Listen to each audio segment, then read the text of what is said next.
Il faut prendre le temps d'avoir un retour sur le partage que tu as eu avec des personnes pour voir si ce que tu as communiqué a été reçu. Parce que tu pourrais partager quelque chose à quelqu'un et après demander, mais pourquoi est-ce que la personne ne fait pas ce que je dis? Pourquoi est-ce que la personne ne change pas? Pourquoi est-ce que la personne ne s'améliore pas? Alors que ce que tu as partagé, la personne a reçu cela d'une autre manière et elle est en train de faire selon la manière dont elle a reçu. C'est pour cela que c'est souvent important de prendre le temps pour que ce que tu as partagé, que on puisse également revenir te faire un retour dessus pour que tu puisses voir si cela a été saisi ou pas. Je rends grâce au Seigneur parce que vraiment, j'ai ça fait entrer en profondeur. Moi-même, j'étais encore heureux d'entendre certaines choses que j'avais oubliées, alors que ça ne fait qu'une semaine. Euh, Gloire à Dieu. Ok, je vais, Amen. je vais partager mon écran. Ok, oui, il m'a donné le point. Donc, je vais pas revenir. Je sais pas si tout le monde voit mon écran. C'est visible. Oui. Ok, merci. Donc, tu as déjà fait le partage, le rappel. Et justement, on s'est arrêté au niveau des séparations. Dans le livre de Washmani intitulé N'aimez pas le monde, il donne une bonne définition de ce que c'est que le monde. Et quand il cite le Seigneur Jésus, parce que Washmani a fait des études de grec pour étudier le Nouveau Testament dans la langue originale. Vous savez que le Nouveau Testament a été écrit en grec, alors que l'Ancien Testament a été écrit en hébreu, avec un peu de araméen. L'araméen, c'est la langue des Perses. La Perse qui aujourd'hui est devenue l'Iran. Du coup, Oshmania peut étudier le grec et tous ceux qui font des études un peu de théologie poussée étudient le grec. Et à l'intérieur,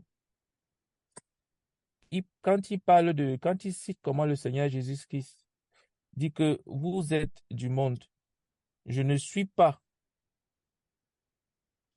mon royaume n'est pas de ce monde-ci là. Ou bien quand il parle à ses disciples, il a dit que vous n'êtes pas de ce monde. Le deux là, euh, euh, le deux là, la préposition de là en grec, c'est ek, avec EC, ek, qui signifie issu de, ek. Et quand il dit que, attends, j'espère que je ne suis pas en train de me tromper.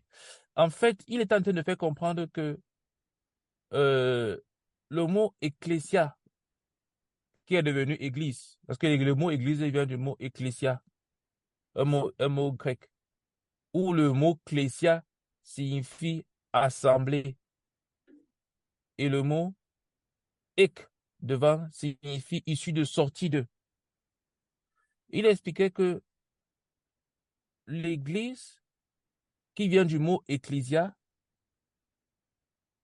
euh, est produite par le fait de sortir, de quitter, de sorte que tu n'es pas. C'est pour ça qu'il disait à ses disciples que vous n'êtes pas de ce monde. Si vous étiez de ce monde, le monde aimerait ce qui est à lui. Vous n'êtes pas de ce monde. C'est pour cela que nous devons nous séparer des choses d'ici-bas. Quand on dit se séparer, il ne s'agit pas de devenir un ermite, dans le sens où tu vas devenir un moine bouddhiste. Tu vas aller construire une tour, tu vas t'enfermer là-bas. Non. Se séparer à partir du cœur, des liens spirituels. Se séparer à partir du cœur, des liens émotionnels. On ne parle pas des liens physiques. Tu ne peux pas te vider du sang qui coule en toi. Tu seras toujours l'enfant de ton père ou de ta mère, de ta tribu, de ton pays d'origine, tout ce que tu veux. Mais ça, ce sont des choses physiques, liées au physique. Et quand tu meurs, tu retournes à la poussière. Parce que tout ce qui est produit par la terre retourne à la terre. Remarquez cela. Que tout ce qui est produit par la terre retourne à la terre. Tout. Quand le Seigneur a créé les... Quand le Seigneur a créé la verdure dans la Bible, il n'a pas, il n'a pas formé la verdure de lui-même. Il a dit que la terre produise des arbres avec plusieurs espèces qui portent en eux-mêmes la semence. Et la Bible dit que et la terre produisit. Quand il a dû créer les astres lumineux dans l'espace, il a dit que l'espace, il a parlé qu'il y ait des grands luminaires dans l'espace. Et vous avez remarqué que ces choses-là ne viennent pas de la Terre, donc ils ne mourront pas pour revenir à la Terre. Il y a des gens qui ont peur, des scientifiques qui ont peur, des gens qui disent que, oh, peut-être que un jour, ces astres-là vont tomber, ou bien le soleil va venir toucher la Terre. Le soleil ne va pas venir. D'abord, le soleil est, je ne sais pas combien de fois plus volumineux que la Terre, au moins 14 fois plus gros que la Terre. Donc, il ne peut pas venir s'écrouler sur la Terre. Donc, ce que je veux dire, c'est quoi? C'est que ce qui t'a engendré, tu vas retourner à cela. Pourquoi est-ce que le corps physique retourne à la Terre? Parce que la Bible précise que l'homme, les animaux même, les animaux, regardez, les animaux meurent, ils ne s'envolent pas, ils retournent à la Terre. Le corps physique, quand il meurt, le corps physique a été fait de la poussière parce que la Bible dit que l'homme, que Dieu a fait tomber la pluie sur la terre et que il a formé l'homme à partir de la poussière de la terre. Quand il a créé les oiseaux, il a dit qu'il y a des oiseaux qui volent dans l'espace. Et quand il a créé les poissons, il a dit que la mer, les eaux produisent en eux-mêmes. Déjà même que les poissons sont venus avant enfin, les animaux marins sont venus avant les animaux terrestres. Donc, qu'est-ce que je suis en train de dire? Je suis en train de dire que dans chaque habitat où Dieu a demandé que cela soit créé, remarquez que c'est là-dedans que les choses évoluent, que ces animaux-là évoluent. Et dès que tu leur sors de là, ils se perdent, ils s'égarent. Puis tu sors le poisson de l'eau où il a été créé. Il va mourir, c'est une question de temps. Parce que la terre n'est pas son habitat naturel. Même pour vivre sur la terre, il a besoin d'être dans un aquarium. Parce que la terre n'est pas son habitat naturel. Et même si tu prends un homme et que tu le plonges, ou bien un animal qui a été produit par la terre, et que tu le plonges dans l'eau, étant donné que ce n'est pas l'eau qui a produit les animaux, ou bien le corps physique, il n'est donc pas adapté à vivre dans l'eau. C'est pour cela qu'il va mourir. Il ne peut pas rester là-bas normalement. Pareillement, même chose pour les gaz. Les gaz ont été créés à partir de l'espace. C'est pour ça que quand un gaz sort, il s'évapore dans l'espace. Il ne va pas sur la Terre avec la densité de l'air.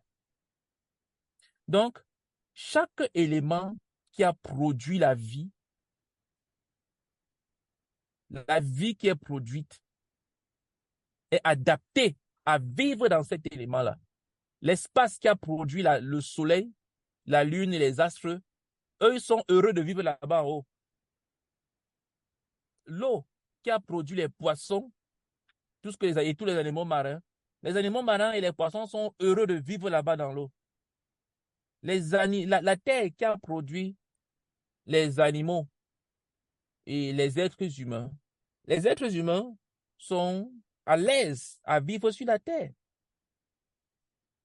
Mais il y a une chose, c'est qu'il a dit à ses disciples que vous, vous n'êtes pas de ce monde. Et il a dit que je ne suis pas de ce monde, mon royaume est bien d'en haut. Nous ne sommes pas de ce monde. Pourquoi? Parce que, regardez une chose, c'est que quand le Seigneur a créé l'homme, il ne s'est pas arrêté au niveau de la poussière. La Bible dit qu'il a soufflé dans ses narines et l'homme est devenu une âme vivante. Ça veut dire quoi?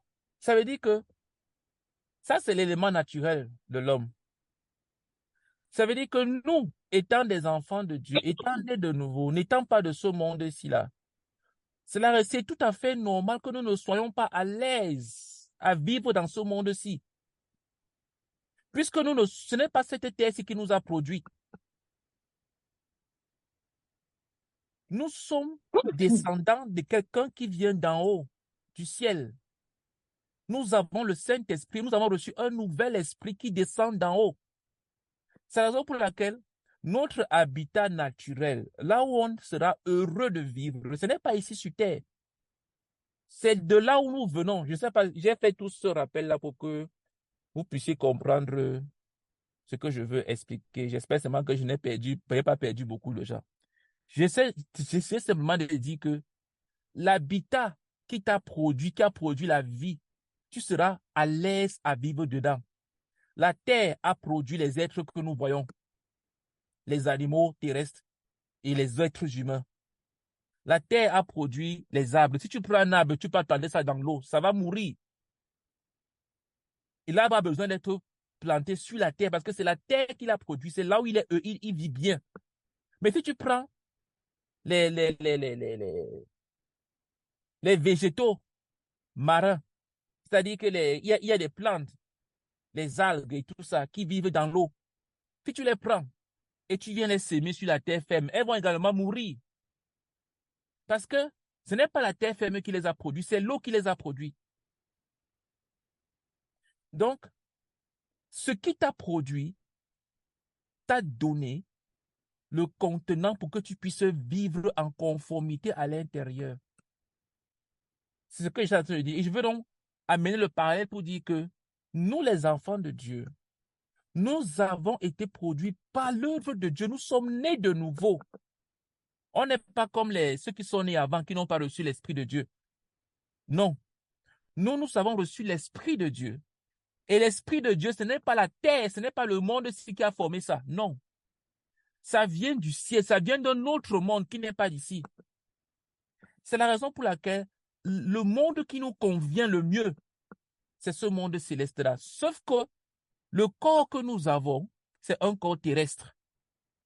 Donc, le corps que nous avons ne peut pas vivre dans ce monde-là. Parce que il sera mal à l'aise. C'est comme si je te prends, toi, tu peux te plonger dans l'eau pour que tu y vives. Tu n'as pas des écailles, tu vas mourir, tu ne sais même pas respirer dans l'eau. Alors que le poisson, il est vraiment à l'aise parce qu'il a été produit à l'intérieur de l'eau. Même si je prends le poisson, je viens le couvrir, le traiter comme un chat. Je fais un petit lit à côté, je le couche là-bas, il va mourir quelques minutes après. Parce que ce n'est pas son monde. Pareillement, notre monde à nous n'est pas ce monde terrestre. Notre monde à nous, c'est le monde d'où vient notre Seigneur Jésus. Parce que c'est de là que nous venons. Sauf que nous n'avons pas encore le corps qui nous permet d'y entrer, mais nous avons l'esprit. Le corps qui nous permet d'y vivre, c'est un corps céleste qui est au-delà qui est au-dessus de la gravité. C'est pour cela que le Seigneur Jésus-Christ pouvait apparaître et disparaître. Pourquoi? Parce qu'il n'était plus soumis aux lois physiques du corps qui vient de la terre. Ce n'était plus le même corps. C'est la raison pour laquelle il pouvait s'élever dans les airs, comme c'est écrit dans Actes des Apôtres. Il pouvait s'élever, n'étant plus soumis à la pesanteur. Pourquoi? Parce que le corps qu'il a reçu n'était plus le même corps. C'est pourquoi il pouvait apparaître et la lumière qui émane de lui éblouit les yeux de l'apôtre Paul au point où il devient aveugle. Pourquoi? Parce que le corps qu'il a reçu était un nouveau corps. C'est un corps céleste. Voilà le corps. C'est pour ça qu'on parle de la gloire des enfants de Dieu. Voilà le corps que nous avons, mais que nous n'avons pas encore, parce qu'on est encore dans cette tente terrestre. Mais quand Jésus-Christ va revenir, il va nous donner ce genre de corps-là. C'est là où toi qui te vois boussouflu, joufflu, avec le ventre à gauche, à droite, les joues qui tombent. Ça, c'est un corps de terre, de poussière. Ou bien toi qui te vois beau, belle, je sais pas moi. Ça, c'est encore un corps terrestre, de poussière. Nous avons un corps céleste qui correspond à notre habitat naturel, qui est le ciel. C'est pourquoi cette terre-ci là, et ce ciel que nous voyons, tout ça va être balayé, va être détruite. Et Dieu va recréer une nouvelle terre, des nouveaux cieux. Et c'est à ce moment que nous allons maintenant venir gouverner avec le Seigneur Jésus. Parce qu'on aura un habitat où on peut vivre maintenant, ici-bas. Parce que en réalité, le ciel, ce n'est pas pour les hommes. Mais nous allons vivre ici-bas, mais avec un nouveau corps. Parce que cette terre-ci a été jugée, elle a été maudite. Le corps céleste ne peut pas vivre ici, là. Donc, tout ça pour expliquer la nécessité de ce que nous ne sommes pas de ce monde. Tu n'es pas, tout ce que tu peux voir, tu n'es pas de ce monde. Bon, là, bien sûr, je dis tu, en parlant d'un enfant de Dieu. Si tu ne te considères pas comme un enfant de Dieu, ce que je dis ne te concerne pas. Mais si tu es un enfant de Dieu, sache que tu n'es pas de ce monde. Donc, tu ne peux pas être à l'aise dans ce monde-ci. Là. Si tu es à l'aise, dans ce monde-ci, si tu jouis, si tu prends plaisir aux choses de ce monde, si tu es juste en train de confirmer que tu es un poisson dans l'eau, c'est normal que le poisson soit heureux. Mais moi, si je suis un être humain, si tu me laisses dans l'eau pendant tout le temps, je vais être content au début, mais après, je vais m'ennuyer. Parce que ce n'est pas mon habitat naturel. Si je mets plus longtemps dans l'eau que sur la terre, je serais gêné. Mais si quelqu'un est plus heureux dans le monde, on peut comprendre que tu peux rétrograder. Tu perds ta flamme, ton premier amour pour le Seigneur. Mais je t'assure que si tu es heureux à vivre dans le monde, les choses qui ne concernent pas Dieu, une vie où Dieu n'est pas le centre, ou alors un style de vie où Dieu est un serviteur, parce que voilà une autre forme du monde. Un monde où c'est Dieu qui est dirigé, ce n'est pas Dieu qui dirige. Un monde où on a besoin de Dieu pour faire nos choses, mais pas pour que Dieu nous commande de faire des choses. Si tu es heureux dans ta vie, tu as te confirmer que tu n'es pas d'en haut. Ton royaume est ici-bas. C'est pour ça que tu es à l'aise. Mais pour nous, les enfants de Dieu, on sera mal à l'aise. Quelque chose va nous gêner. Pourquoi? Parce que ce n'est pas notre monde. Et donc, le Seigneur nous appelle à nous séparer. Pourquoi donc la séparation est-elle indispensable? On continue dans la lecture.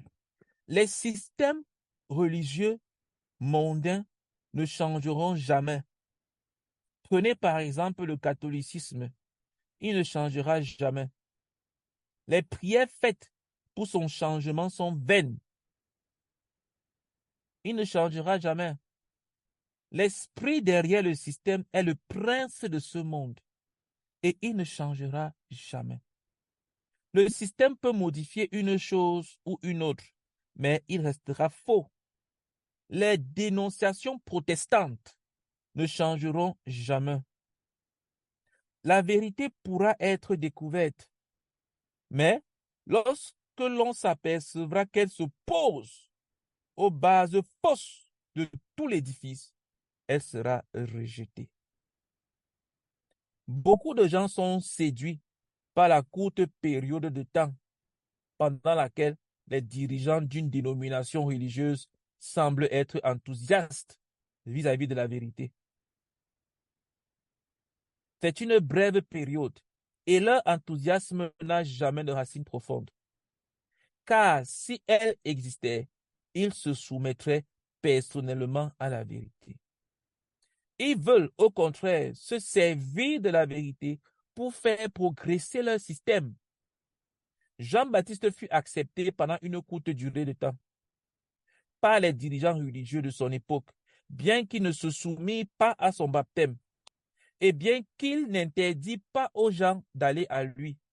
La Bible dit, « Et tout le peuple qui l'a entendu, et même les publicains ont justifié Dieu, en se faisant baptiser du baptême de Jean. Mais les pharisiens et les docteurs de la loi, en ne se faisant pas baptiser par lui, ont rendu nul à leur égard le dessein de Dieu. » Luc chapitre 7, du verset 29 au verset 30. Le Seigneur dit de Jean et des dirigeants religieux, Jean était la lampe qui brûle et qui luit, et vous avez voulu vous réjouir une heure à sa lumière. Jean chapitre 5, verset 35. Ils se sont réjouis, mais ce ne fut que pour un temps. Et plus tard, ils l'accusaient d'avoir un démon, et leur roi le décapita. Le Seigneur ne changea pas le système judaïque. Sa vie était sans péché. Ses miracles étaient authentiques. Il était le Fils de Dieu. Il prêchait dans leur synagogue. Il guérissait leurs malades. Certains crurent en lui, mais le système ne changea pas. L'apôtre Paul essaya avec beaucoup d'efforts de le changer, mais finalement, il prit ses disciples hors du système, hors du système, et le Seigneur put accomplir ses desseins. J'ai l'impression qu'on a lu ça la semaine passée. Peut-être que je me trompe. Euh,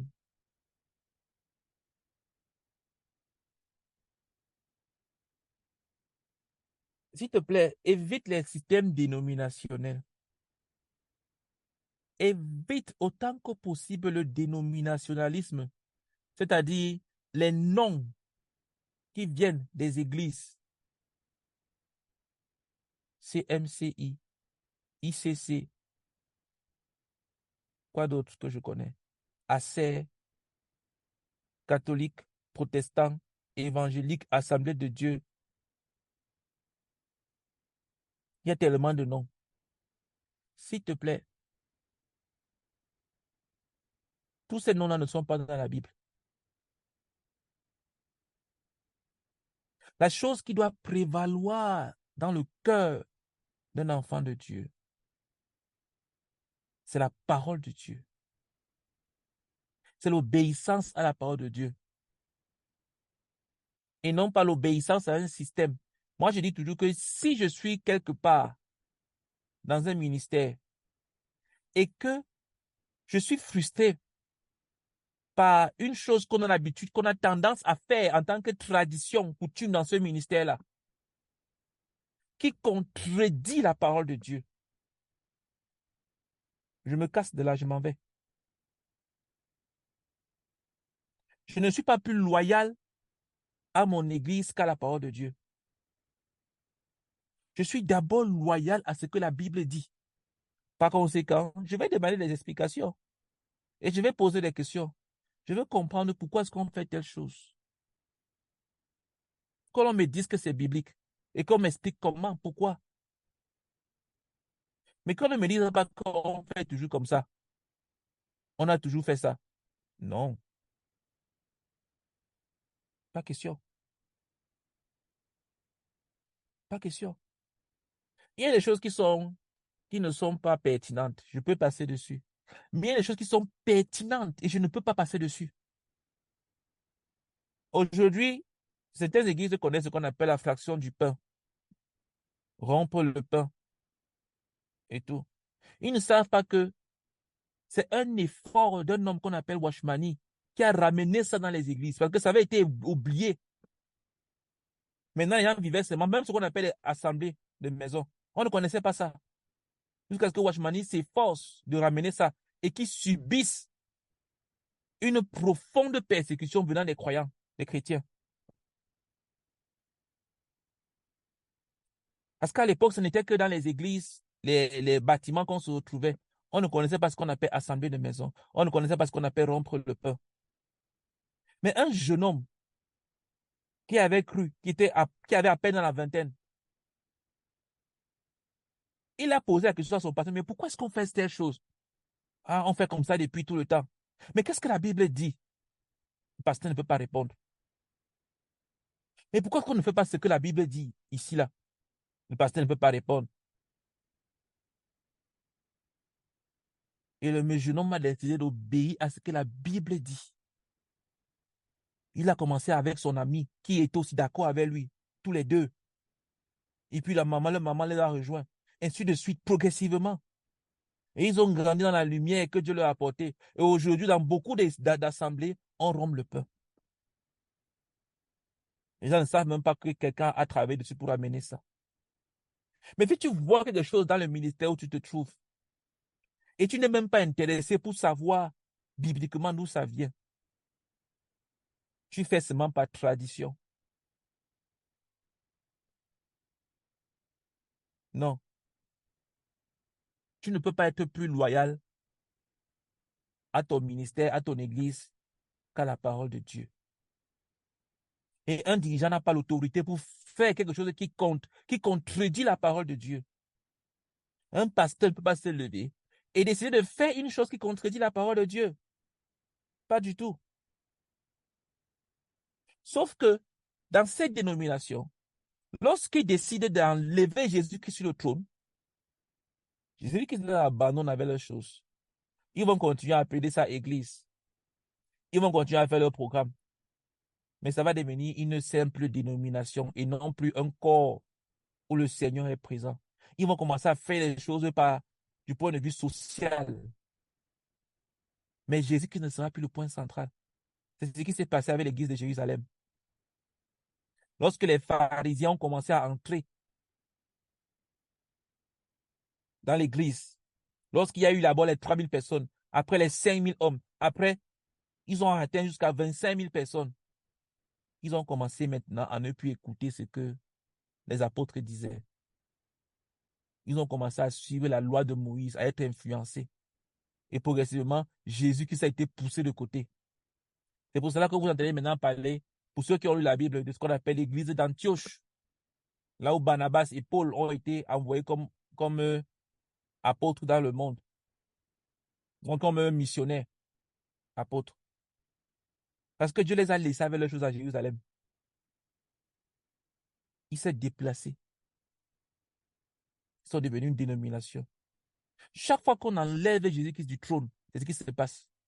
Donc quand tu arrives quelque part et que tu ressens qu'ici, là, Jésus-Christ n'est pas le point central, comment tu peux le savoir? Regarde juste les messages qui sont enseignés et regarde l'attitude des dirigeants envers la parole de Dieu. Ça te donne une image du reste de l'Église. Tu as besoin de parler avec beaucoup de gens. Regarde juste ce qui est enseigné, un. Et de deux, regarde l'attitude des dirigeants envers la parole de Dieu. Tu sauras si Jésus-Christ est au centre ou pas. Je continue la lecture. Lorsque le Seigneur agit en puissance à travers Luther au XVIe siècle, l'œuvre crut et se développa hors des synagogues de cette époque, le système catholique romain. Lorsque le Seigneur agit également à travers Wesley au début du XIXe siècle, le mouvement n'eut de prise sur le monde qu'à partir du moment où il fut jeté hors des synagogues de cette époque, l'Église d'Angleterre. Lorsque le Seigneur agit également au début de ce siècle à travers le débordement pentecôtiste du Saint-Esprit, pour ceux qui ont lu Le réveil d'Azusa Street aux États-Unis au XIXe siècle avec William Seymour, Dieu fut encore rejeté et il fut contraint à trouver sa voie hors des dénominations existantes. Aucun de ces systèmes n'a jamais changé. Ils ne changeront jamais. Ils ont continué dans leur aveuglement. Oh, les miracles ceci, les miracles à droite, la prospérité à gauche, la prospérité à droite. Le Seigneur appelle les siens à en sortir. Entends-tu son appel? Vas-tu en tenir compte? Il entraîne la honte et l'opprobre. Vas-tu payer le prix?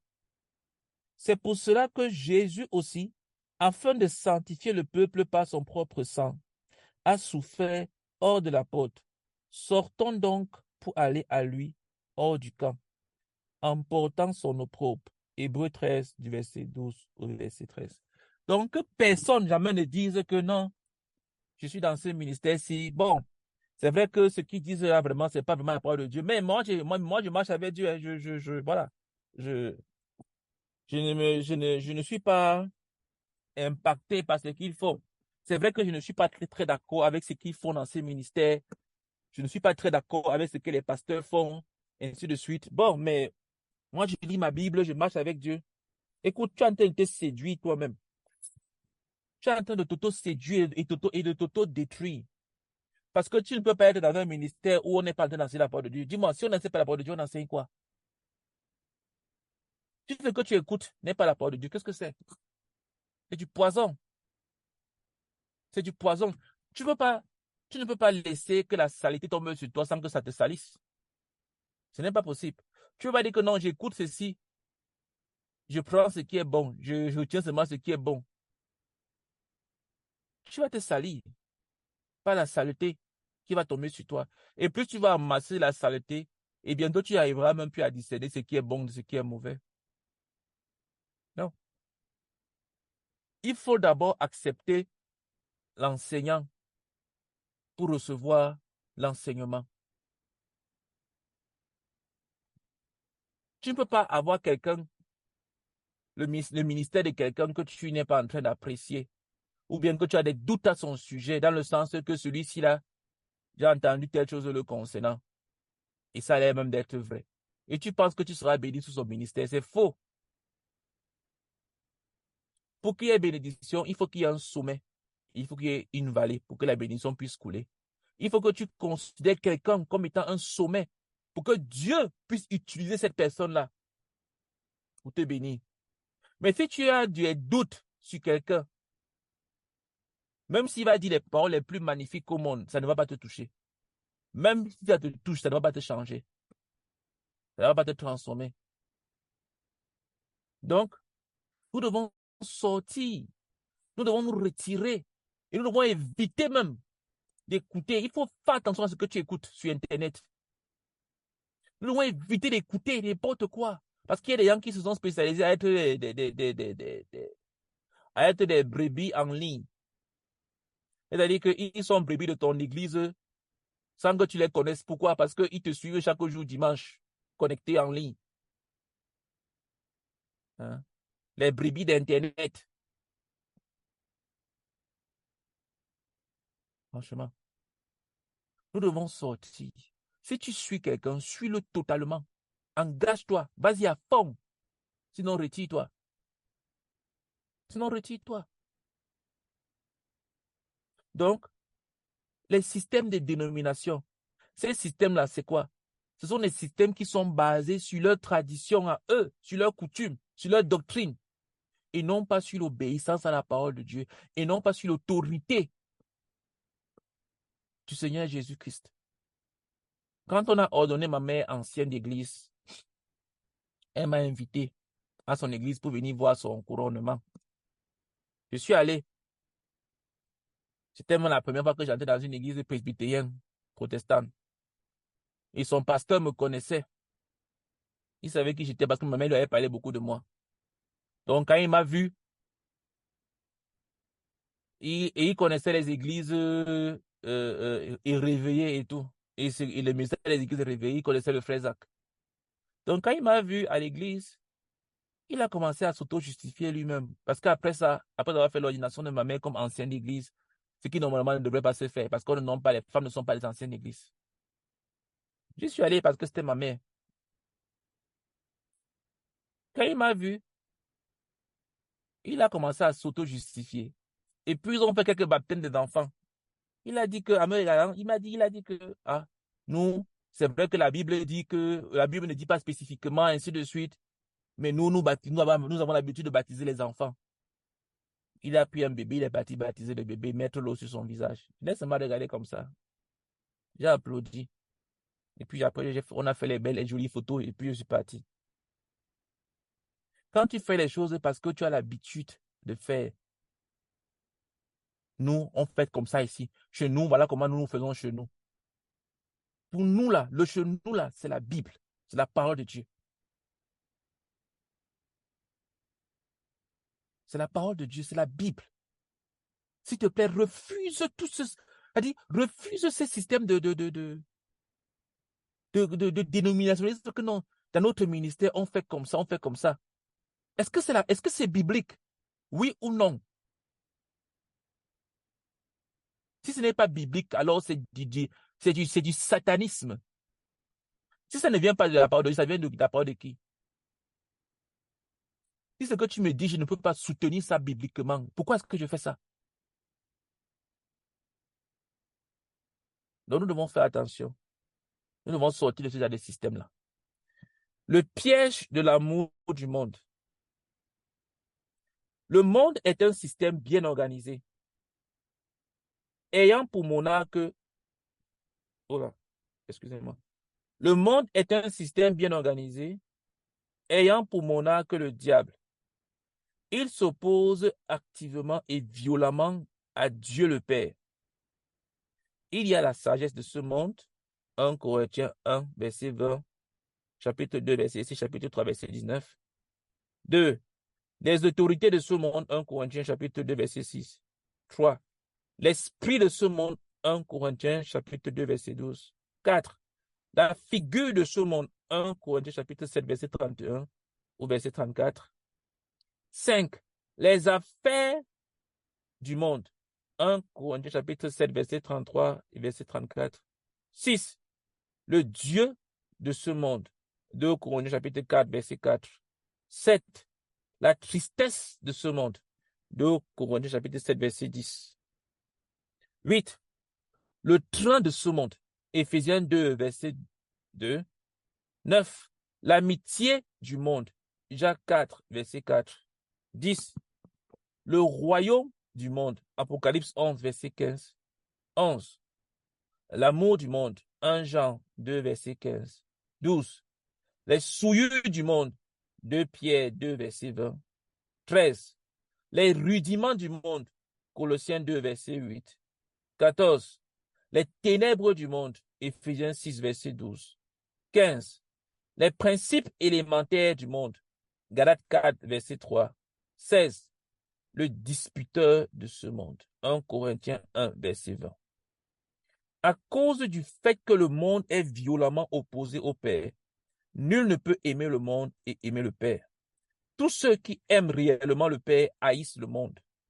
Et tous ceux qui aiment le monde haïssent le Père. Il n'y a pas de terrain neutre. Quiconque aime consciemment ou inconsciemment le monde doit savoir avec certitude que l'amour qu'il confesse avoir pour le Seigneur n'est qu'une tromperie personnelle. Les méthodes mondaines, les modes mondains, les passions mondaines, les gains du monde, tout cela blesse l'âme et détruit la communion avec le Père.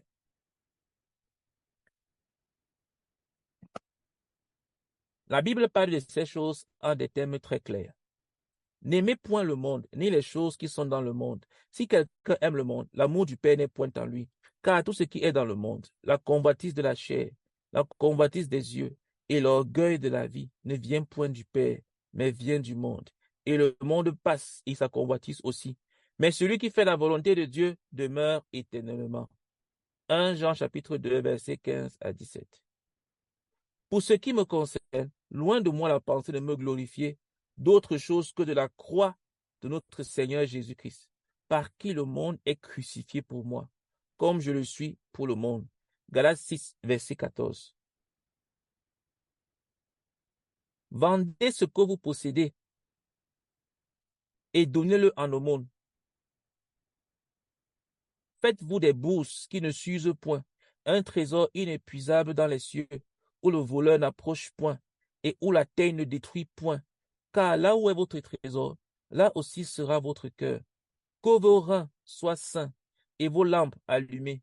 Et vous, soyez semblables à des hommes qui attendent que leur maître revienne des noces, afin de lui ouvrir dès qu'il arrivera et frappera. Luc chapitre 12, versets 33 à 36. Parfois, quand je passe souvent dans les séminaires avec des collègues, euh, je, je, je, on dort dans les grands hôtels, on mange au restaurant, et il y a souvent un petit plaisir qui se dégage là. Et je me dis souvent, aïe, non, si je n'étais pas un croyant, vraiment, tu, tu peux profiter de ce genre de style de vie-ci, où tu dors dans l'hôtel, tu vis ta petite vie, tu te balades, tu manges.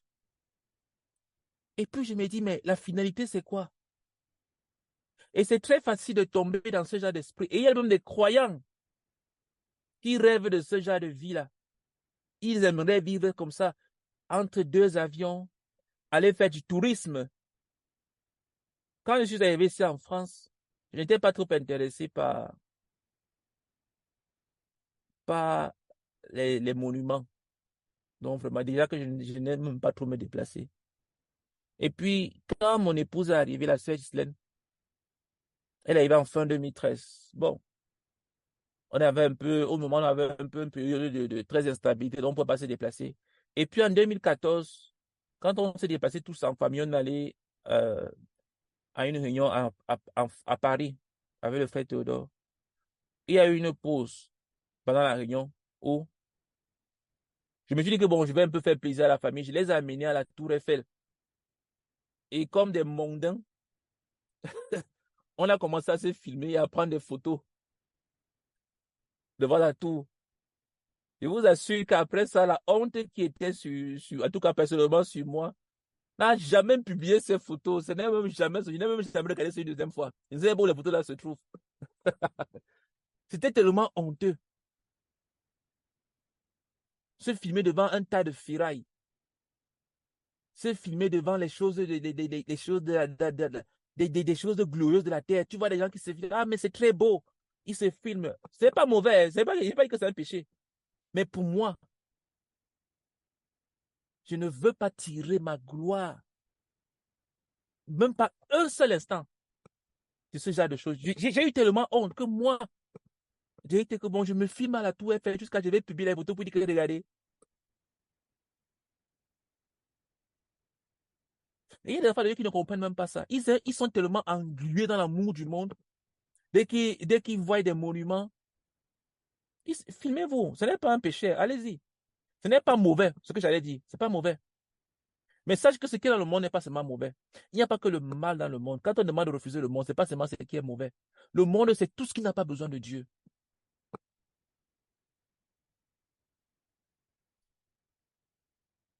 Quand je me filme, je viens pour vous avec la photo. La photo, c'est pas mauvais de se filmer. Mais la question, c'est de savoir qu'est-ce que je suis en train de rechercher? Quelle est la fierté derrière? Qu'est-ce que je veux montrer? Le frère Zach est parti en mission en Israël. Et là-bas en Israël, il y a tellement de monuments historiques. C'est-à-dire que pour quelqu'un qui a lu la Bible, qui connaît la parole de Dieu, si tu vas là-bas, tu vas te croire dans l'Ancien Testament. Tu vas voir tellement de mouvements, de monuments historiques. On va te dire que ici, là, c'est la colline où Élie a fait ceci. Voilà là où Jean-Baptiste a baptisé comme ça. Voici la tombe de Jésus. Voilà ici où il y a eu les 5000 personnes qui ont été nourries. Voilà. Tu vas voir tellement de monuments et ils se font beaucoup d'argent avec ça. Et tout ça n'est même pas vrai. Mais toi, un enfant de Dieu, le fait qu'arrive à la Seigneur, c'est que tu ne fais aucune visite. Tu ne, tu ne visites rien du tout, aucun monument. Tu sors de ta chambre d'hôtel, tu vas enseigner, tu sors de l'enseignement, tu rentres à ta chambre d'hôtel. Pas de visite touristique. Le Seigneur l'a interdit de faire ça.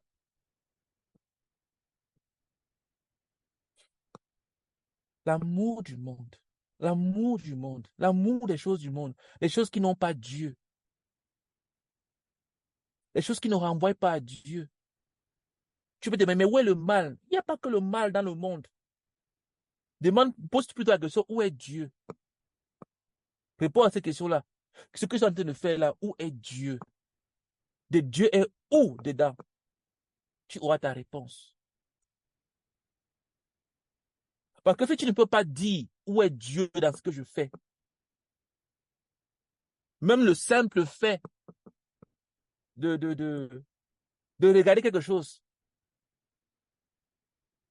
le simple fait de regarder quelque chose en ligne, hein, une photo, une image, quoi que ce soit, pose-toi juste une seule question. Le film que je suis en train de regarder là, l'émission, la musique, tout ça que je suis en train de regarder, où est Dieu dedans? Dieu est à quel niveau? C'est pas mauvais de regarder un film, hein. C'est pas une mauvaise chose, non. Pour autant que tu es en train de chercher, de trouver Dieu à l'intérieur. Maintenant, tu me demandes que donc, tout ce qu'on doit faire, c'est seulement par rapport à Dieu. Non. Tout ce que tu dois faire, ce n'est pas seulement par rapport à Dieu. Mais ça, c'est vraiment que quand il n'y a pas Dieu à l'intérieur, Il y a qui dedans? Si tout ce que tu fais, il n'y a pas Dieu à l'intérieur, très bien. Tu n'es pas obligé. Mais donc, répondre à la question, OK, si Dieu n'est pas dedans, qui est dedans? Ne dis pas que non, il n'y a rien dedans, c'est faux. Si Dieu n'est pas dans une chose, très bien. Tu es libre. Pas que tout ce que tu dois faire, il faut seulement que ce soit Dieu, Dieu, Dieu. Très bien. Maintenant, ce que tu es en train de faire et que Dieu n'est pas dedans, qui alors est dedans? Qui? Qui est dedans? Qui est dedans dans ce que tu es en train de faire?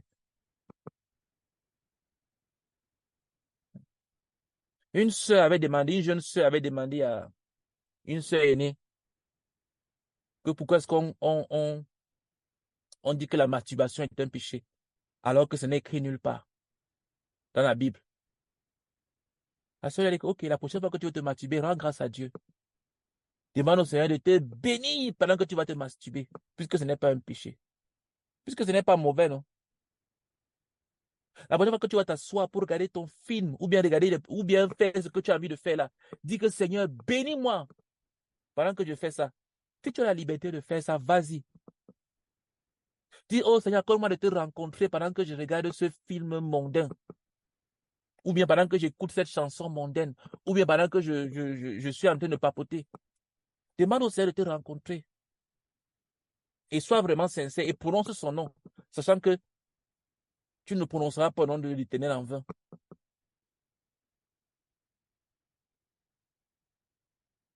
Le monde. Le monde. L'amour du monde. L'amour des choses du monde. Qui n'ont pas besoin de Dieu. Qui peuvent exister sans Dieu. Certaines croyances se sont séparées physiquement du monde, mais ils sont profondément amoureux du monde dans leur cœur. Ils justifient leur amour pour le monde, leur utilisation des méthodes du monde, etc. Ils se souviennent avec regret des choses qu'ils ont laissées dans le monde, comme les enfants d'Israël dans le désert. Ils ne regardent pas la terre promise devant eux, mais plutôt aux marmites de viande et au pain qu'ils ont laissé en Égypte. De telles personnes sont aussi dans le piège. Tu vois une jeune fille qui dit, oh vraiment, si j'étais dans le monde, oh, moment, avant les hommes couraient après moi. Ce n'est que parce que je suis croyante là que vraiment, sinon, je serais déjà mariée depuis longtemps, sinon j'aurais au moins 50 prétendants. Elle regrette sa position en Christ. Elle a honte. Elle regrette son monde de souillure. Tu vois, quelqu'un qui est vraiment avant, dans ma vie passée, j'étais déjà des filles que, comme le fait de leur dire que, elle dit quoi, elle tourne les coups. Elle dit que chaque fois qu'elle passe les coups des hommes se tournent, font un 180 degrés. Hein? Elle regrette. Elle regrette sa vie de péché. Tu regrettes, oh vraiment, avant, quand j'étais comme ça et tout, tu regrettes ta vie de péché, ta vie de misère, de misérable. C'est ça que tu regrettes. Non. Tu es dans le piège. Tu es dans le piège. Et parfois, ce sont les gens qui ont encore tout l'avenir devant eux, mais qui regardent encore en arrière. Il ne faut pas. Cet amour pour le monde pourrait se manifester par un désir d'être promus par le système du monde. Ainsi, ils sont frustrés lorsque la promotion ne vient pas ou bien passe par des couloirs et utilise des méthodes du monde pour obtenir une promotion. Ainsi, lorsque le monde les a promus, ils dansent à son rythme. La promotion. C'est même à l'église. Les gens veulent être promus parce qu'ils ont une certaine position avec le dirigeant. Il faut qu'on les mette en avant. Si on les ignore, ils sont frustrés. Pourquoi? Parce qu'ils n'ont aucune satisfaction dans leur relation avec Dieu. Ils n'ont pas trouvé Jésus-Christ satisfaisant. Non.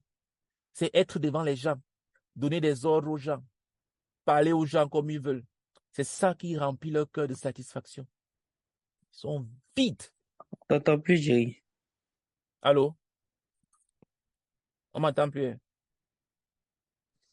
Moi, je t'entends très bien.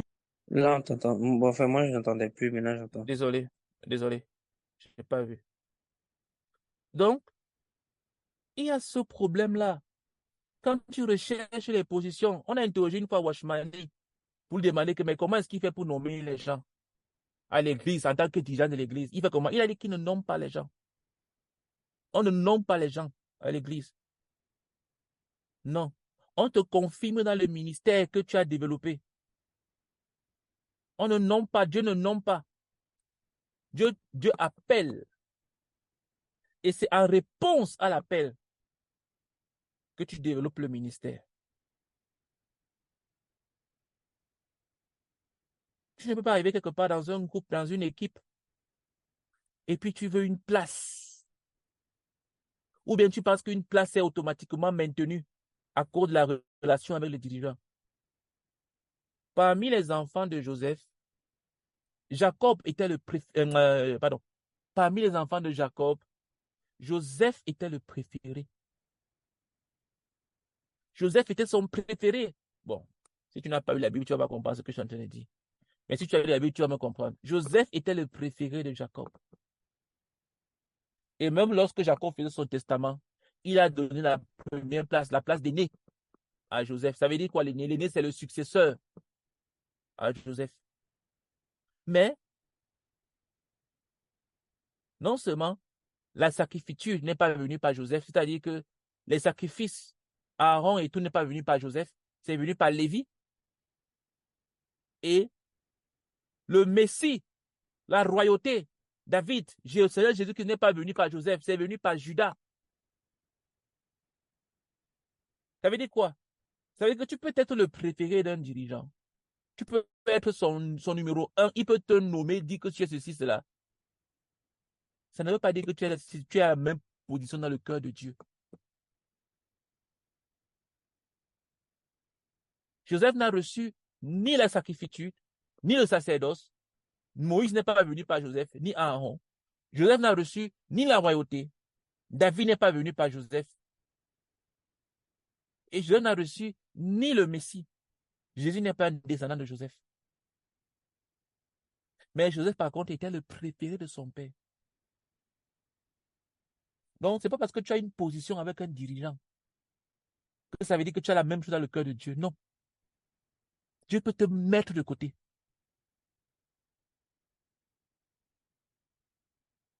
Et ce n'est pas quelque chose que l'on gagne en faisant des astuces. C'est un appel. C'est un appel. Chacun doit s'efforcer d'être fidèle à son appel. C'est la fidélité à l'appel qui est récompensée. Donc, si tu utilises les méthodes mondaines, les méthodes du monde, les manigances, peut-être que tu vas calomnier telle personne, dire du mal à telle personne, même au bureau. Ou bien tu vas faire, je sais pas comment on appelle ça, dans nos différentes cultures. Il y a une expression qu'on appelle, au Cameroun, on appelle la talakou. Je ne sais pas comment on appelle ça. Je connaissais, je sais pas la correspondance. C'est-à-dire la flatterie en genre là. C'est-à-dire, tu vas flatter un dirigeant, tu vas flatter à gauche, à droite. Les méthodes mondaines, mondaines, les flatteries. La flatterie, c'est quoi? La flatterie, c'est faire des éloges de quelqu'un quand il est là. La loyauté, c'est quoi?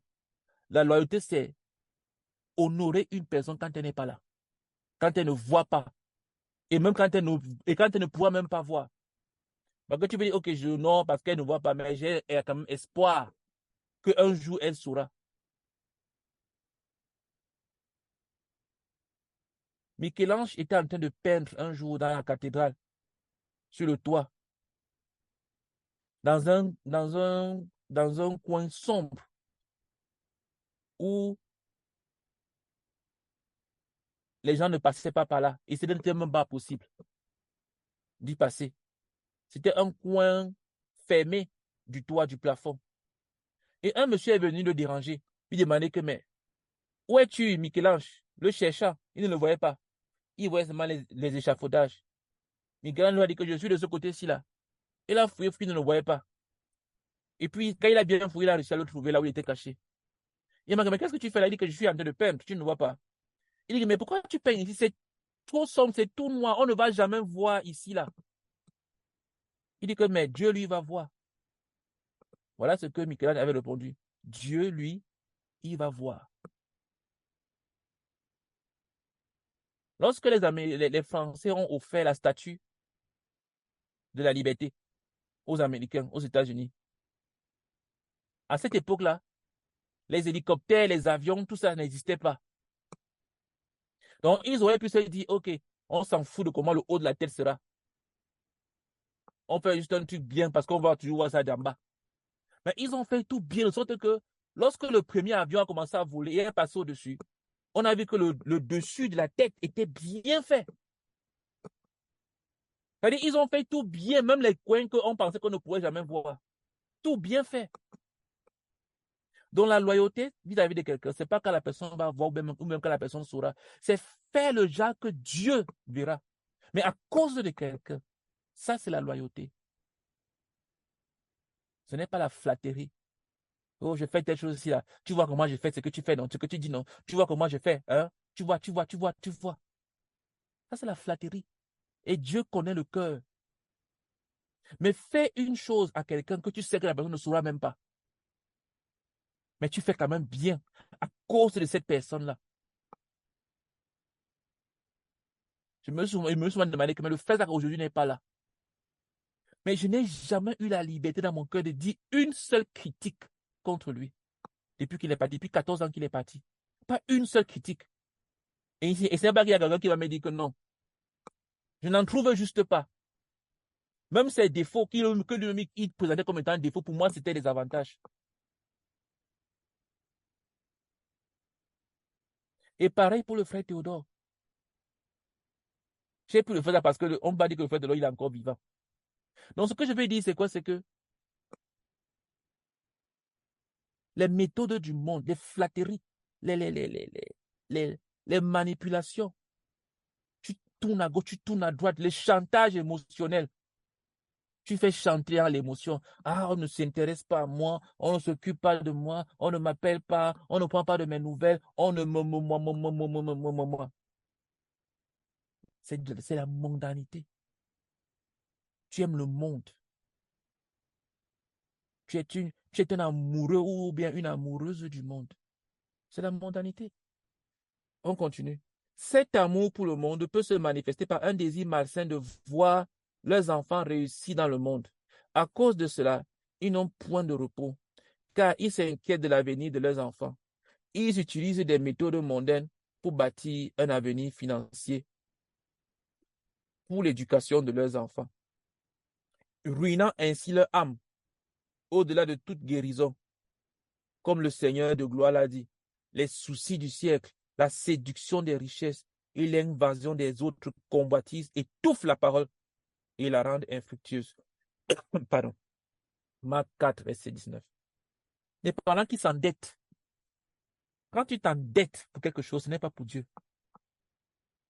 Parce que quand Dieu veut que tu fasses quelque chose, il va pouvoir.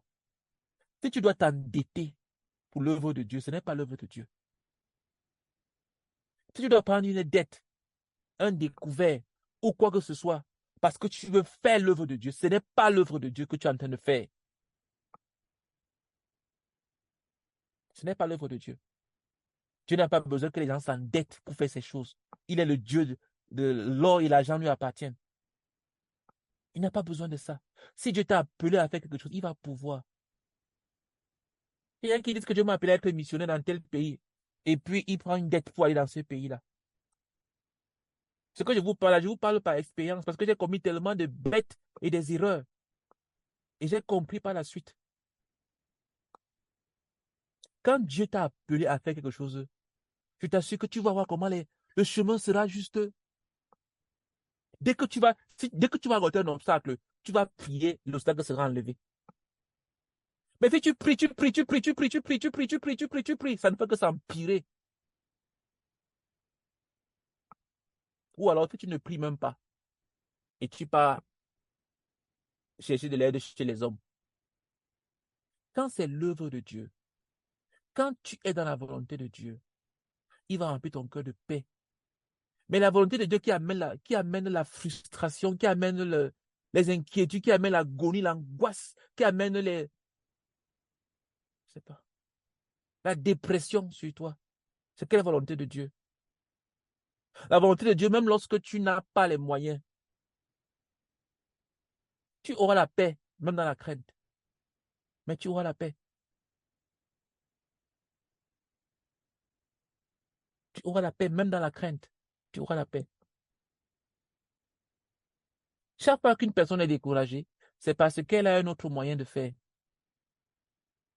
Quand tu te décourages, quand tu abandonnes, c'est parce que tu as une autre possibilité.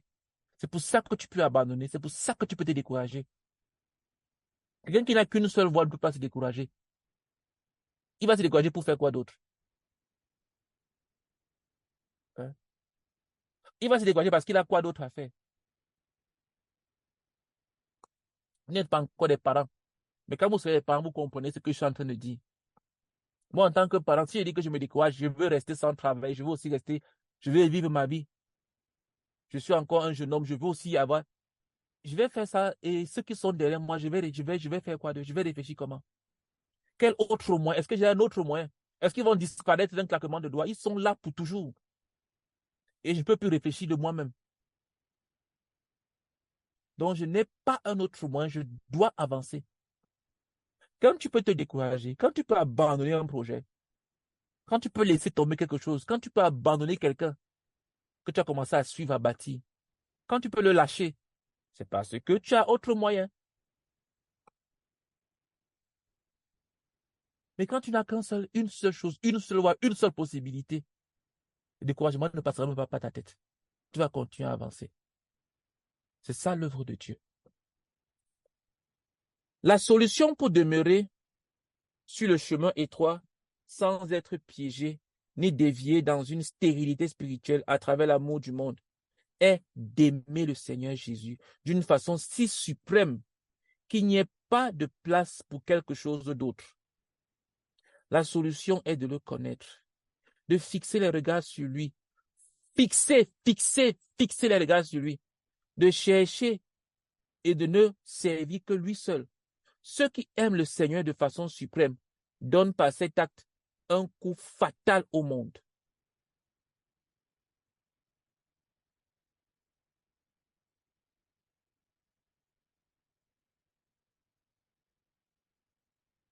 Si tu es piégé par l'amour du monde, tu peux te repentir aujourd'hui. Tourne-toi vers Jésus d'une manière totale. Vends tout ce que tu possèdes et donne-le aux pauvres. Et viens suivre Jésus sur la voie de la vocation céleste. Je vais expliquer les deux choses ici. Et on va s'arrêter là. Euh,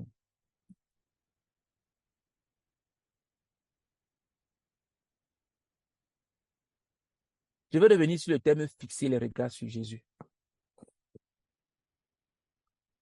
Je pense que je l'ai dit à certaines personnes ici, je vais encore le redire. La vie chrétienne,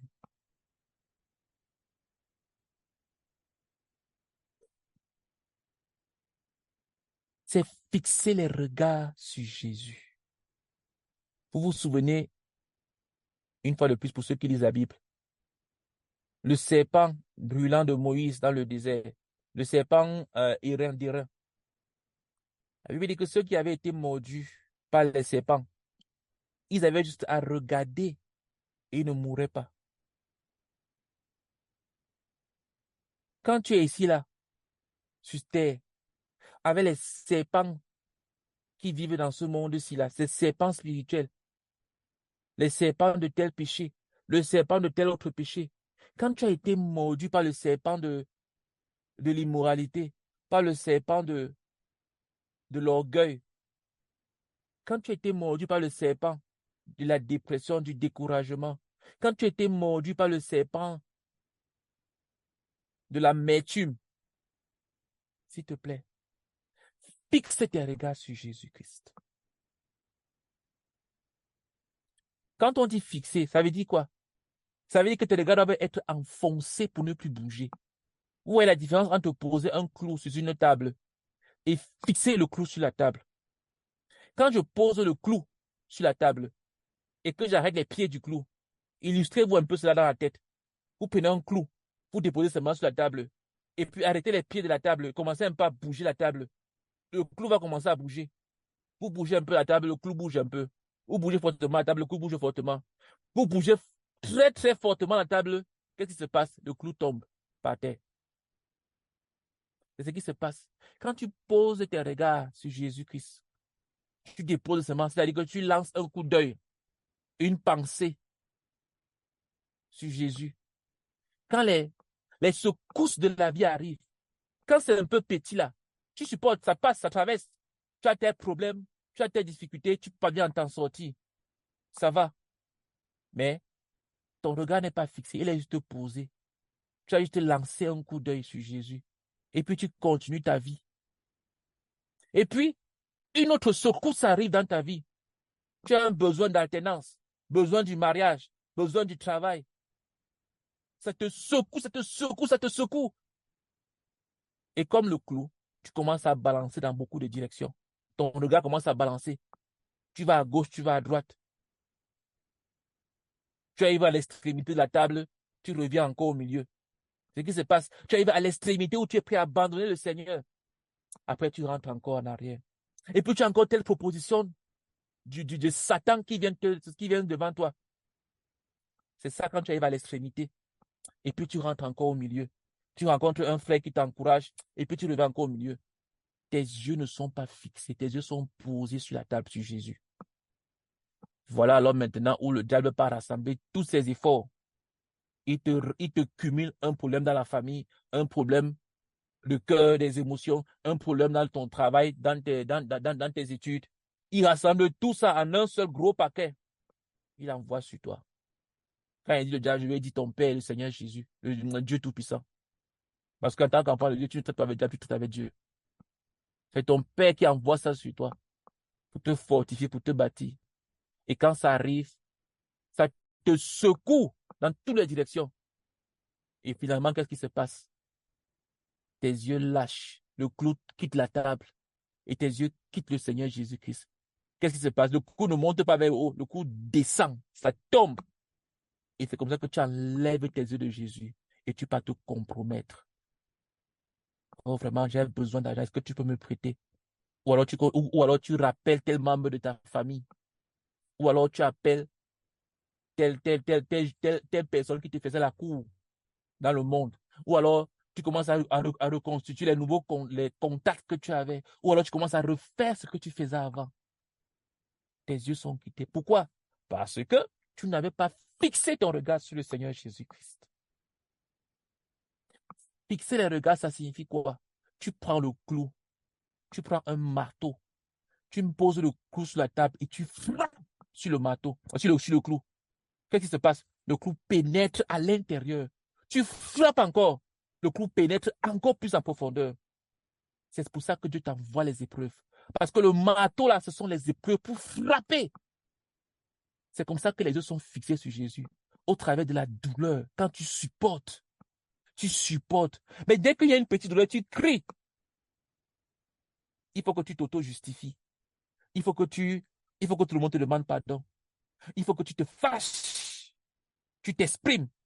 Il faut que tu te libères. Tu empêches le marteau de Dieu de pénétrer en profondeur. Mais quand tu supportes la douleur, quand le clou reçoit le coup du marteau, il entre en Jésus. C'est comme ça que tes yeux sont fixés en Jésus-Christ. Quand tu supportes, quand tu reçois les coups et tu acceptes parce que à cause de Jésus, tu dis Seigneur, j'accepte cela à cause de toi. Telle personne m'a manqué de respect. Telle personne a été méchante envers moi. Telle personne m'a traité mal, Seigneur. Merci pour ce coup de marteau. Je vais bien traiter cette personne et je vais regarder à toi. Je vais me fixer sur toi. Je sais que c'est toi qui va me donner le meilleur. Je sais que c'est toi qui vas me donner ce que je mérite et non pas cette personne. Cette personne a été dure envers moi. Cette personne, ce dirigeant m'a parlé mal.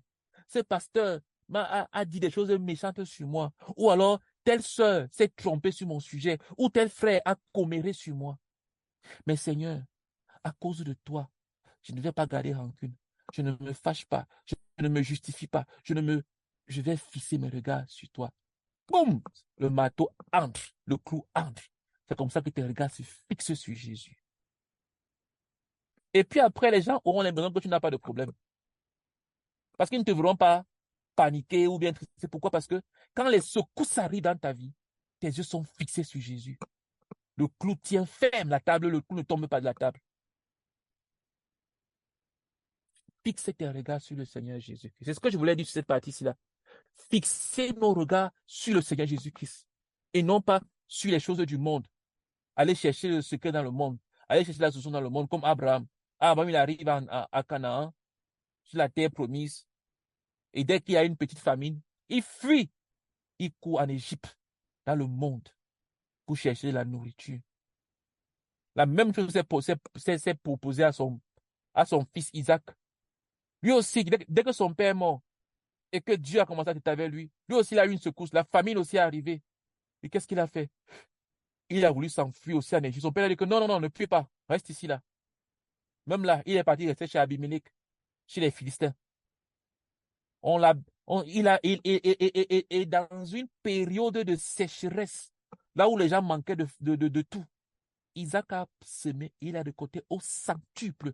Ça veut dire que Dieu peut te bénir là où toutes les lois ne sont pas pour toi. Hier, je parlais avec un frère. Il m'expliquait comment est-ce qu'il a réussi à acheter sa maison, à prendre un crédit immobilier. Et j'étais choqué parce que je lui ai dit que, mais il me dit qu'il a réussi à le faire sans aucun apport.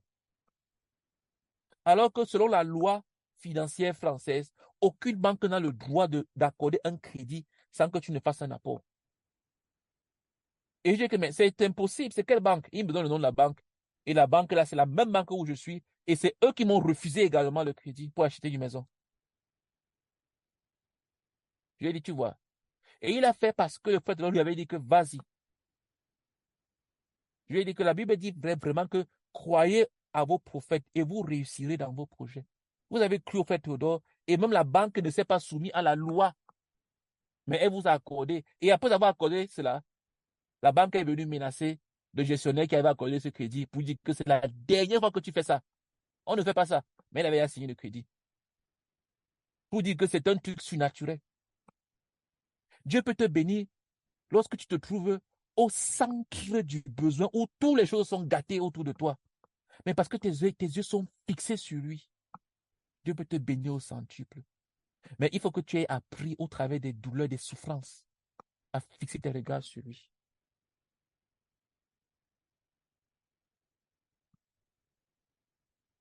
Vends tout ce que tu possèdes. Il dit, si tu es piégé par l'amour du monde, tu peux te repentir aujourd'hui. Tourne-toi vers Jésus d'une manière totale. Vends tout ce que tu possèdes et donne-le aux pauvres. Et viens suivre Jésus sur la voie de la vocation céleste de Dieu. Je vais juste te dire une chose rapidement ici. En 2 minutes, je vais terminer. Ce que je vais dire, c'est quoi? C'est que le secret, c'est de ne rien posséder. Le secret, c'est de ne rien posséder. Dans le sens que tout ce que tu as appartient à Jésus-Christ. De sorte que Jésus-Christ peut avoir la liberté de dire que je veux que ça, tu donnes ça à telle personne. Je veux que ça, tu prennes et tu donnes ça à telle personne. Et que tu dis, oh Seigneur, non, non, non, non, non, oh non, non, non, Seigneur, pardon. Déjà que si Dieu voit que tu es ce genre de personne, Dieu ne va jamais te dire quoi que ce soit. Parce que Dieu ne supplie pas. Tu n'es pas son seul enfant. Il ne supplie pas. Donc si tu veux lui faire le chantage, il va te laisser avec tes pacotilles. Mais si tu as tout donné et que tu ne possèdes rien, Dieu aura la liberté de prendre ce qui est à lui au travers de toi et de le donner à quelqu'un d'autre qui est peut-être dans le besoin. Même si cette personne a un problème avec toi, même si c'est quelqu'un que tu n'aimes pas ou bien qui ne t'aime pas, avec qui vous avez des problèmes, mais si ton cœur est correct envers Dieu, Dieu pourra prendre des choses qui sont à toi et bénir quelqu'un d'autre avec, indépendamment de comment toi tu te sens avec la personne. Parce que vous êtes tous ses enfants. Ne possède rien. Est-ce que tu as une voiture? Ne possède pas cette voiture.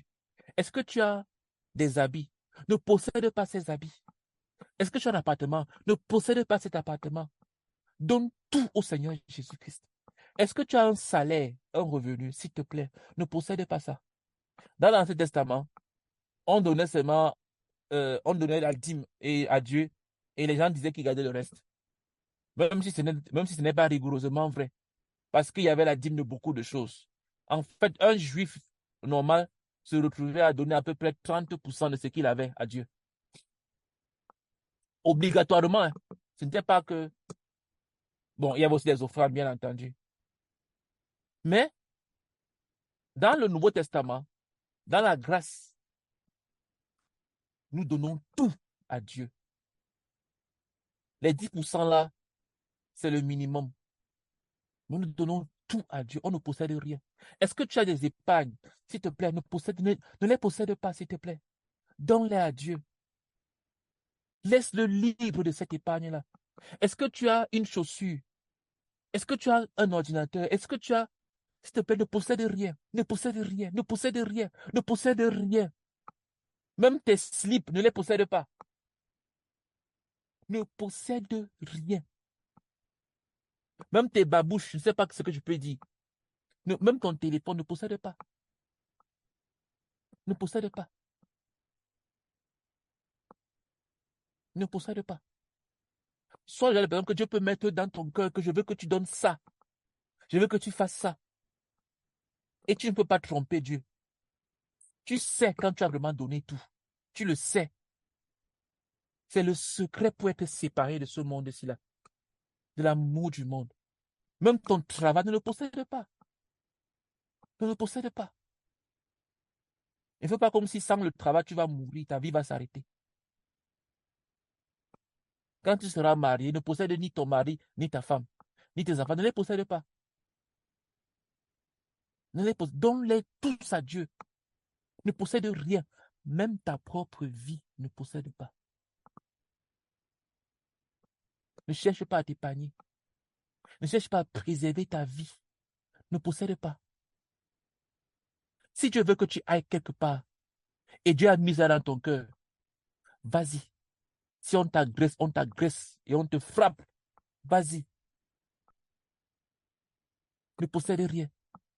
Ne possède rien.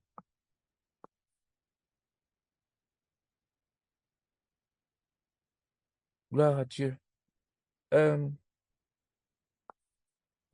on va prier et puis on va se séparer. On va juste prier deux choses, et deux dernières choses, parce je pense que c'est aujourd'hui, on a partagé beaucoup plus sur la séparation du monde. La prochaine fois, on verra la séparation du moi avec soi-même. Euh, Voyons juste ces deux sujets qu'on a partagés en dernier. Prions pour que le Seigneur nous accorde de fixer nos regards sur lui. S'il te plaît, prie pour que Dieu t'accorde de fixer tes regards. Et je t'ai dit comment est-ce qu'on fixe. Ce n'est pas un don. Tu ne vas pas dormir le matin, tu te réveilles, tes yeux sont fixés sur Jésus. Non. C'est un processus dans lequel Dieu va te faire entrer. Un processus d'accepter la douleur, la souffrance, tout en restant bien. Je ne sais pas te dire que tu acceptes la souffrance et que ça te change. Tu commences à être renfermé. C'est pas ça accepter. Je ne sais pas te dire que non, ne parle pas et explose à l'intérieur. Non, non, non. Il y a parfois des moments où il faut parler, où il faut s'exprimer. Ce que je suis en train de dire, c'est que accepte les choses à cause de Dieu. Un jour, Dieu va te dire que non, mon fils, ma fille, je veux que tu parles. Je veux que tu exprimes. Je veux que tu parles. Il faudra le faire. Si tu te tais en ce moment-là, tu es en train de manifester le moi. Et il y a d'autres moments où Dieu va te dire que je veux que tu te taises. Ne réponds pas. Ne réagis pas. Tais-toi. Accepte d'être mal compris. Il faudra donc te taire. Donc, pardon, et c'est comme ça que les regards sont fixés sur Dieu. Parce que ça fait mal. C'est comme un marteau frappé sur un clou. Mais ça fixe ton regard sur Dieu. Donc, prions pour que Dieu nous fasse entrer dans ce processus, chacun d'entre nous, où nous allons fixer nos regards sur lui, fixer nos regards sur lui, fixer nos regards sur lui. Prions ensemble. Seigneur, nous te supplions, oh Dieu. Seigneur, Visite chacun d'entre nous, Père éternel, et accorde-nous la grâce d'entrer dans cette école, de fixer nos regards sur toi, Seigneur, de fixer nos regards sur toi, de fixer nos regards sur toi, d'accepter les souffrances, d'accepter les douleurs, d'accepter les coups de marteau sur nous, Seigneur, mais de fixer nos regards sur toi, de fixer nos regards sur toi, de fixer nos regards sur toi, et rien que sur toi, Seigneur. S'il te plaît, oh Seigneur, s'il te plaît, visite-nous, oh Dieu, au nom du Seigneur Jésus-Christ. Amen. Au nom de Jésus. Amen. Amen. Dernier sujet de prière. Pardon, prions afin que le Seigneur nous accorde la grâce de ne rien posséder. Ça également, c'est un processus. Tu ne vas pas te lever un matin après avoir dormi toute la nuit et subitement constater que ton cœur est détaché de tout, que tu ne possèdes rien. C'est faux. C'est un processus, c'est pas un don, c'est un processus. C'est-à-dire que c'est quelque chose que tu vas travailler en apprenant à te séparer des choses, en apprenant à donner même quand ça ne te fait pas plaisir. Plus tu donnes et plus tu as mal et plus ça travaille ton cœur. Plus tu donnes et plus tu prends plaisir et plus ça ne fait aucun travail. On a demandé à Mohamed Ali combien de pompes il fait. C'est Arnold Schwarzenegger qui raconte. Un journaliste a demandé à Mohamed Ali combien est-ce que de pompes il fait. Mohamed Ali a répondu qu'il ne compte pas le nombre de pompes qu'il fait. Parce que ce n'est que lorsque ça fait mal qu'il commence à compter. Parce que c'est à ce moment que ça compte. Ce n'est que quand ça fait mal que ça commence vraiment à travailler. Quand tu fais ton muscle et que tu ne sens aucune douleur, c'est quand ça commence à faire mal là que ça commence à faire quelque chose est en train de se passer. Quand ça fait mal. Donc, dans le don, dans toutes ces choses-là, quand tu vas commencer à ressentir le mal, la douleur, et en gardant une bonne attitude, c'est la bonne attitude là qui te permet même de grandir. Si tu donnes et que tu finis par exploser intérieurement, tu as tout gâté. Ton don devient sans effet. Il faut recommencer le travail. Mais si tu donnes, ça fait mal et tu gardes une bonne attitude de cœur, tu grandis. Alors, prions pour que nous entrons dans cette école de ne rien posséder, de nous débarrasser de tout et de donner tout à Jésus-Christ. Aux pauvres, les pauvres, ce sont ceux qui n'ont pas Jésus. Donc, quand on dit donner aux pauvres, là, ça signifie que tu donnes pour l'évangile. Tu donnes à Dieu. Et non d'amasser des gros comptes en banque pour juste qui n'appartiennent pas à Dieu, sur lesquels Dieu ne peut rien dire. Fais des épargnes, mais que tes épargnes soient soumises à la volonté de Dieu. Ça ne veut pas dire qu'il faut aller tout enlever dans le compte, non. De faire ça avec des épargnes. Moi-même, qui vous parle, je me force d'épargner. Aujourd'hui, je suis en train de vivre de mes épargnes parce que je n'ai pas de salaire. Si je n'avais pas épargné, je ne serais pas dans quelle situation je suis aujourd'hui parce que je n'ai pas encore de salaire. Donc, les épargnes, c'est important. Mais, il faut être soumis à Dieu en toutes choses. Il faut donner tout au Seigneur et ne rien retenir. Donc, prions pour que nous entrions à l'école de ne rien posséder. Prions ensemble. Nous te supplions, ô Père éternel, visite chacun d'entre nous, Seigneur Dieu, et accorde-nous la grâce de nous inscrire, d'entrer à l'école, de ne rien posséder, mais de te donner tout ce que nous sommes, tout ce que nous avons, Seigneur. S'il te plaît, oh Dieu, visite-nous, Seigneur, visite-nous, Seigneur, que nous te donnions tout ce que nous avions, Seigneur. Au nom de S'il te plaît, oh Jésus-Christ. Dieu. Au nom du Seigneur Jésus-Christ. Amen. Amen. Et je vous assure, ce que le frère Zach peut-être n'a pas dit dans ce passage que nous avons lu, c'est que quand tu donnes tout, tu reçois tout. Parce que Dieu ne sera débiteur de personne. Tu ne peux pas donner un truc à cause de Dieu et tu ne reçois pas au centuple quelque chose de Dieu. Quand tu donnes tout, tu reçois tout. Ok, gloire à Dieu. La semaine prochaine, on n'aura pas réunion d'enseignement parce que ce sera le 2 octobre. À cette heure, on aura une réunion et je ne veux pas qu'on ait des réunions pendant qu'on a d'autres réunions en cours. Peut-être que le Seigneur nous conduira différemment dans l'avenir. Mais au moins, je voudrais terminer ce livre avec vous. Je ne sais pas si les prochaines fois, c'est moi seul qui vais lire ou bien quelqu'un d'autre, vous pouvez lire, ainsi de suite. Mais le Seigneur va nous conduire. Le Seigneur va nous conduire. Le prochain livre qu'on lira, c'est le chemin de la sanctification. Chacun d'entre nous va entrer dans une vie de sanctification. Ça qu'on lira la prochaine fois. Bénissons le Seigneur pour ce moment de partage que nous avons eu. Seigneur Jésus, Seigneur, nous te bénissons, Seigneur, nous te rendons grâce pour ce moment de partage que nous avons eu. Et merci pour tout ce que tu nous as dit, tout ce que tu nous as enseigné. Seigneur Merci, Jésus, commandement par éternel. nous avons Au nom conduit puissant de ton Fils pour la Jésus-Christ. Amen. Amen. Mm. Merci beaucoup. J'ai une autre réunion dans 7 minutes. Donc, si je ne réponds pas aux gens, c'est que je suis en réunion. Bonne soirée, tout le monde. Bonne soirée, Erika. Bonne soirée, Kofi. Bonne soirée, Anne. Bonne soirée, Gissoif. Philippe, Martine. Bye bye.